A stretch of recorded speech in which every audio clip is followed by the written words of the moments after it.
आज हम निकल पड़े थे एक ऐसे मंजिल की तरफ जिसका नज़ारा बहुत ही ज्यादा खूबसूरत होने वाला था। लेकिन जैसे जैसे हम अपने मंजिल की तरफ बढ़ रहे थे वैसे वैसे हमारा रास्ता और भी ज्यादा सुनसान होता जा रहा था। एक तरफ सरसों के लहलहाते फूल थे तो दूसरी तरफ गहरी नदी थी। लेकिन हमने भी ठान लिया था कि आज आपको वो नज़ारा दिखाएंगे जिसका नज़ारा आपने इससे पहले कभी नहीं देखा होगा। चेहरे पर मुस्कान हुई और फिर बाइक पर बैठे हुए हम दो दोस्त निकल चलते हैं एक अनचाही मंजिल की तरफ। मंजिल पर जितना जल्दी पहुंचने की खुशी थी उतना ही ज्यादा दिल बेचैन हो रहा था इन सुनसान रास्ते को देख करके, क्योंकि ये रास्ता जितना ही आसान दिखाई देता है उतना ज्यादा आसान होता नहीं है, क्योंकि ये एक बीहड़ और जंगल भरा रेगिस्तान है। और ऐसे रेगिस्तान अक्सर देखने में तो बहुत शांत लगते हैं लेकिन अंदर से बहुत ही ज्यादा खूंखार और खतरनाक होते हैं। तो गाइस फाइनली हम पहुंच चुके हैं जहां पर हमें आना था और जो कि आप लोगों को दिखाना था।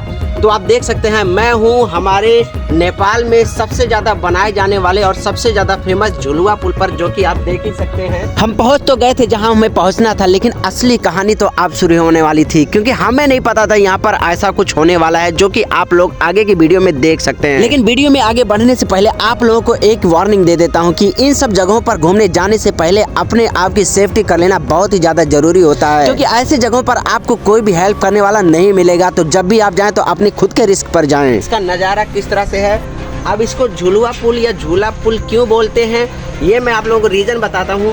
क्योंकि ये बहुत बड़े बड़े और मोटे तारों से बना हुआ होता है, जो कि एल्युमिनियम के तार होते हैं। और इसके नीचे जो भी नदी के ऊपर ये बनाया जाता है, उस नदी के बीच में जहाँ से शुरू होता है अंत तक बीच में कोई भी पिलर नहीं होता है, तो इसलिए हवा में स्विंग करता रहता है और इसीलिए इसको झुलुआ पुल बोला जाता है। तो जैसा कि आप देख सकते हैं इसकी खूबसूरती ये किस तरह से, इसकी खूबसूरती क्या है, आप आगे आइए हम आपको दिखाते हैं।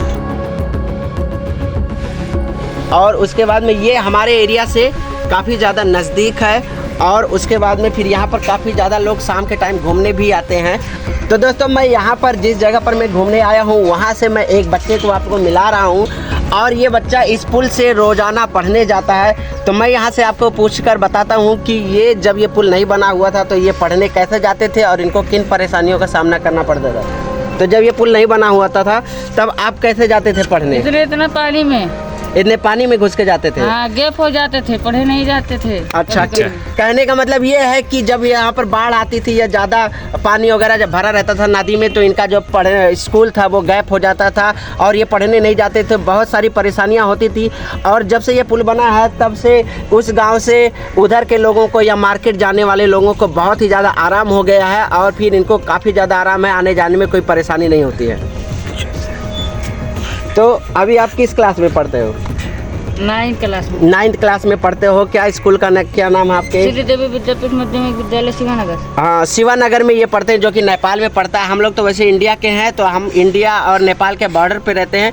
तो उसी जगह पर हमारा ये जो पुल है वो बना हुआ, और ये बना हुआ कुछ हमारा नदी है। इस नदी का नाम है गुरैया नदी, जो कि हमारे सिद्धार्थ नगर में बहुत ही ज़्यादा फेमस है। और बालगंगा पुल के बाद, बालगंगा नदी के बाद यही नदी सबसे बड़ी है पूरे सिद्धार्थ नगर में। तो वहाँ पर ये पुल बना हुआ है। तो जैसा कि आप देख सकते हैं, उसके बाद में और आगे की चीज़ें आपको आगे की वीडियो में दिखाते हैं। ये सब तो आप लोगों ने देख ही लिया होगा, लेकिन असली कहानी जो होने वाला था अब वो होने वाला है, जो कि आप देख ही सकते हैं। मैं फंस चुका हूँ इस पुल पर।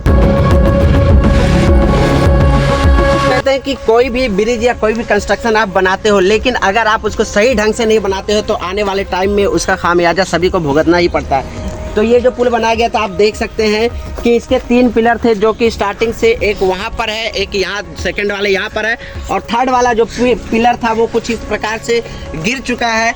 और उसके बाद में फिर ये जो इसका जो एक स्तंभ था तीसरा, वो काफ़ी ज़्यादा नाजुक हो चुका है, जो इसको कभी भी गिर सकता है पुल वगैरह, बाढ़ वगैरह आने में।